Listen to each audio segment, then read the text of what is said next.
Good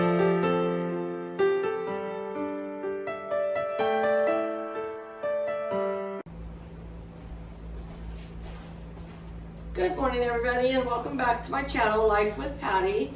So this morning I'm still in my pajamas and I have got some really ripe bananas. So I thought today I would make something with these bananas so we can use them up.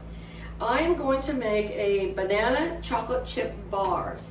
And now you can either frost these afterwards with any kind of frosting you like, cream cheese or vanilla frosting, or you can just leave them plain. So I think I'm going to frost mine today with some cream cheese frosting, but I thought you could watch me as we make these banana chocolate chip bars. So the first thing that we're going to get started with is we are going to put into our handy dandy mixer here 3/4 of a cup of softened margarine or butter. So I'm choosing to use margarine for this one because I have a bunch of margarine in the refrigerator that I need to use up. I had bought margarine before, but now we are on a complete no margarine, only butter kick. But I don't want to waste this, so I will use it for baking. So we're going to put our 3/4 of a cup of margarine in there. And then we're going to put 2/3 of a cup of granulated sugar. Almost time to fill up my sugar container again.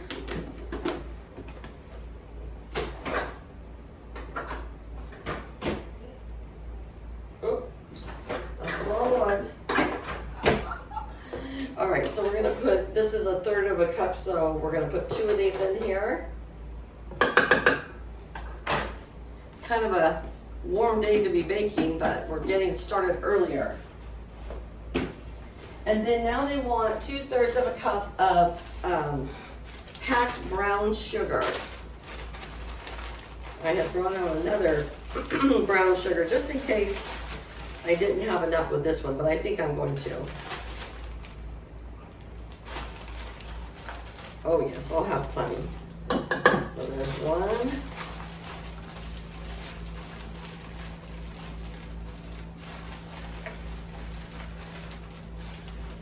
And 2. All right, I forgot the eggs in the refrigerator. Of course, I do that every time, don't I? So let me go get those eggs real quick.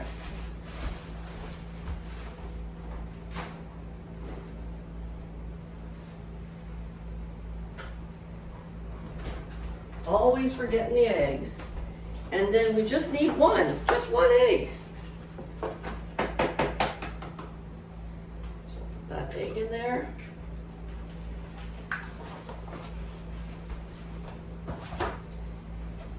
And then 1 teaspoon of vanilla. And we're gonna let this start mixing.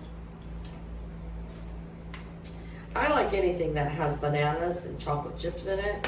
Cream cheese frosting. This is a no-brainer. I'm gonna like this one, right? All right, let's get this going on our mixer.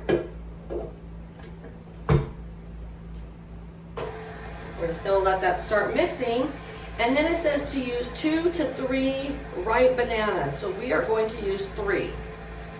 And look at there, I still have 3 left over, so I might make another one for work, or I might make a banana nut bread. I'm not sure yet. Don't have enough room in the kitchen. I'm going back and forth trying to make room for myself here. So these are really ripe bananas.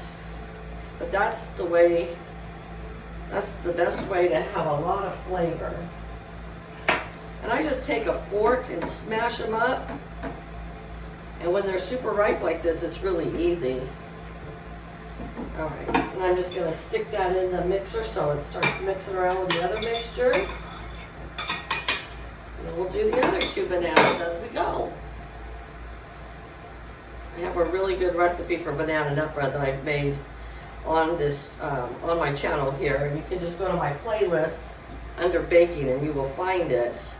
I've actually had a couple different recipes that I've used for banana nut bread. I think banana nut bread and pumpkin bread are my two most favorites of the dessert breads. I like zucchini bread. I just made one not too long ago on here, but I like it, but it's not as good as banana bread to me. And I love pumpkin bread, but I try to save it for fall, because when I start making my pumpkin recipes, I feel like fall is here. And it's going to be here before you know it, folks. I can't believe how fast this year's gone by, even with all our situation in the world right now. This year has just flown by. All right, so here is our third banana going in, okay?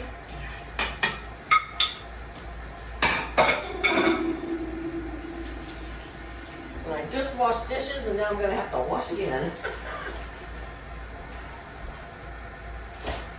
All right, let's see what else we got here. We are going to put in 2 teaspoons of baking powder.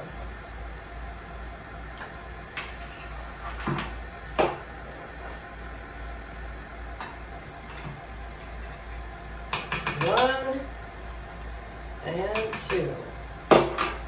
And then a half of a teaspoon of salt.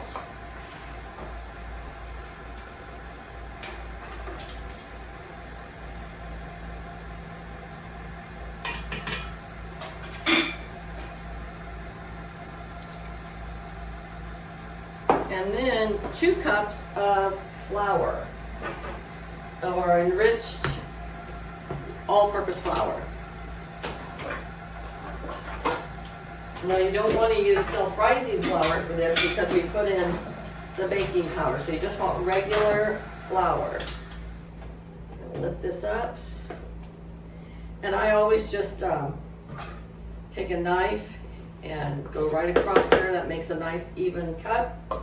And we want 2 of those today.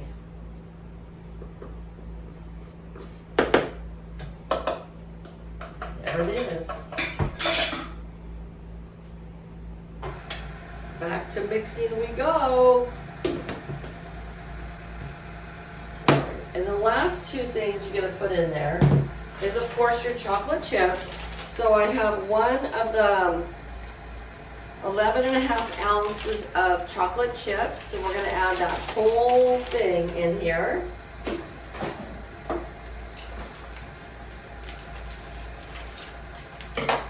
We're just going to add that right in there. And if you had more chocolate chips, you could actually add that if you want to, but it's up to you.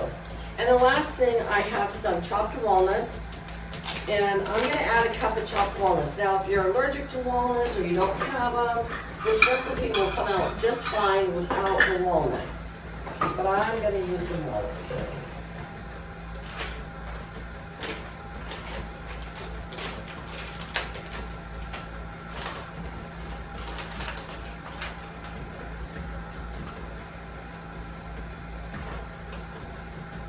All right, and here's my cup of walnuts. Right into the mixture. I'm going to turn this up 1 notch and let it mix a little faster. Now we have our oven right now preheating to 350 degrees. I'm going to move this out of the way, and I will put this recipe in the description box below for you. If I somehow forget, please remind me and I'll do it for you, okay?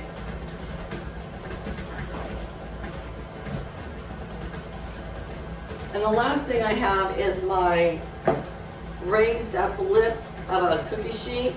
And this one is a 12.5 by 17.5 by 1 inch. And I'm going to spray some non-stick spray on here.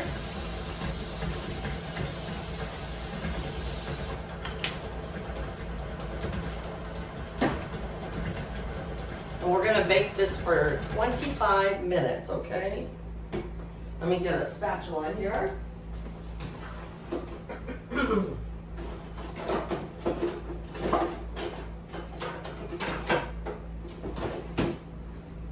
And of course we want to scrape off everything on the mixer thing here because we don't want to waste any of it. If my grandkids were here, they'd want to lick this. Okay. right. Now we're gonna just simply put this whole thing right in here.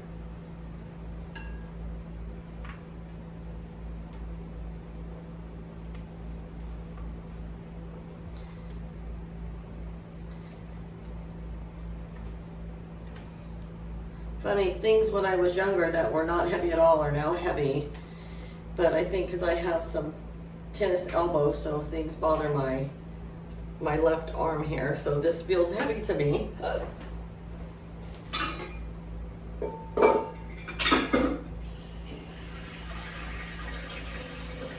let that fill up with some water to soak. Now we're gonna just smooth this out in our pan. You can use a smaller cookie sheet because this is gonna kind of be thin. Or you could actually almost double this recipe for this size pan because we have a lot of room left here.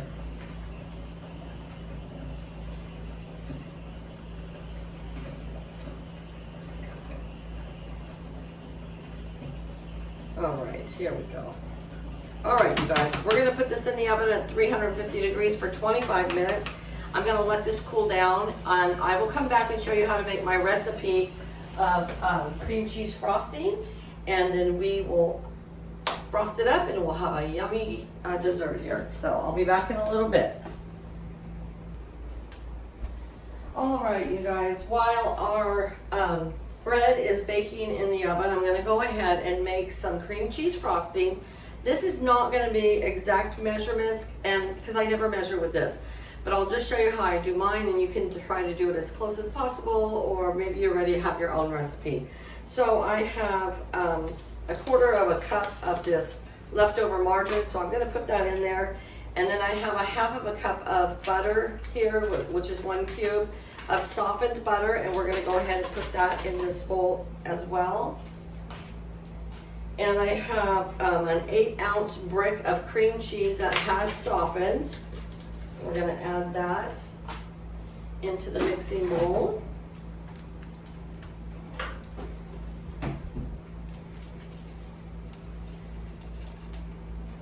I think cream cheese frosting is my favorite frosting. All right, we're just gonna dump this whole thing right in here, like so, okay? And then we are going to put this on the mixer. Okay, you two. My cats like to fight. One's a grouch and one is an antagonizer. You know what I'm saying? Okay, so we're letting this mix. Now, we're gonna put about a teaspoon of vanilla in there. I'm not gonna measure it, I'm just gonna put some in there, okay? And then we're gonna put about a tablespoon of milk, cream, whatever you have on hand. You can even use water if you don't have any milk. Now, if we need to add more later, we will, but to get it started, we're just gonna mix that together. And I have part of a powdered sugar that I've opened, and I stored it in a Ziploc bag once I open it. And then I have another one here, and you just play it by ear until you get to the consistency you want. These are 32 ounces or 2 pounds of powdered sugar. So we're gonna start out with what I have left in here, which looks like about 3/4 of a pound of powdered sugar, and we're going to simply add that right into this bowl. I'm going to add the whole thing in there.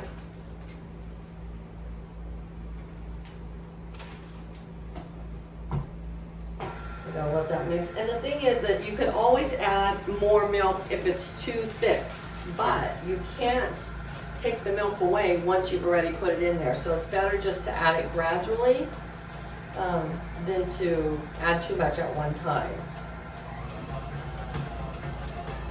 And this does look pretty dry, so I am going to add just a tad bit more milk because I do want to add a little more sugar to make a little more frosting. I want to make sure I have enough frosting to do the whole sheet. I'm going to add just about maybe another tablespoon. Let that mix around. And so now, of course, it's too wet. So what we're going to do is just add some more powdered sugar in there.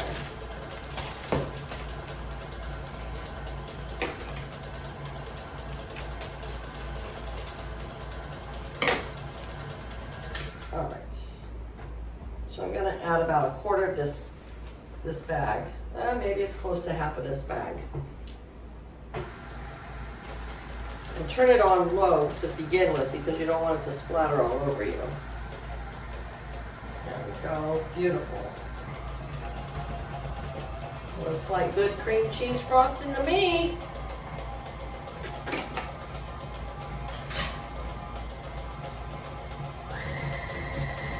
I'll whip it up there a little bit, see what our consistency is.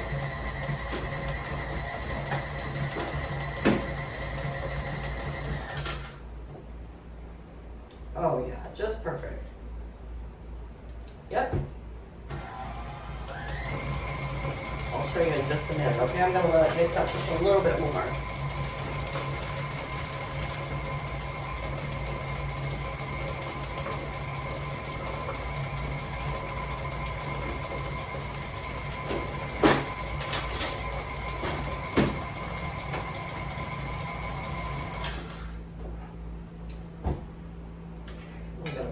Take this right off. Now if you're frosting it with a tip, if you want it to stand up a little, you could make it a little thicker, but I like it just like this. It turned out perfect.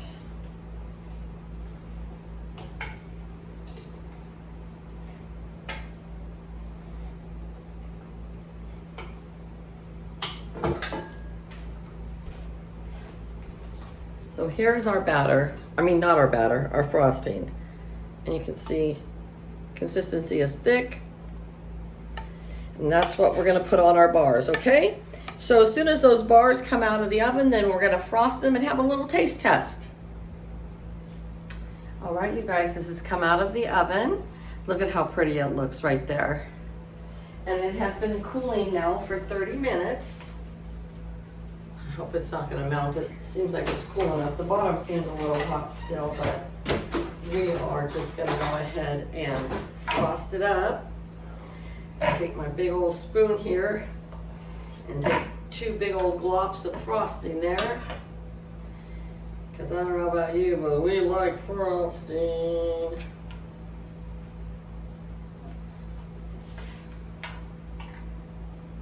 And I'm gonna frost this whole thing up, and then I'm gonna come back with a piece sliced for you, and we're gonna do a little taste test, okay? So I will be back in a few minutes, all right?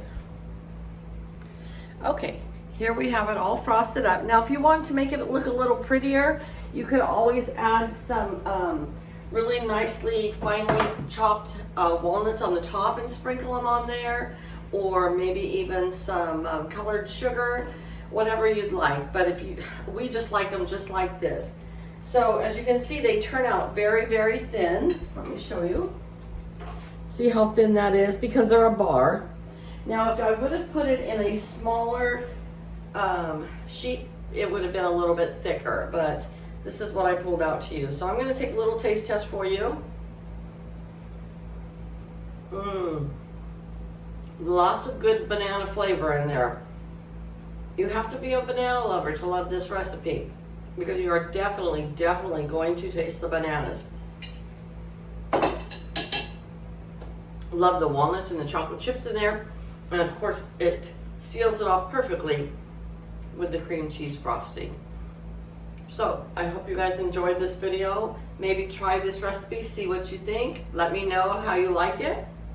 And until next time, you guys, thanks so much for tuning in, and I'll see you again real soon. Probably tomorrow.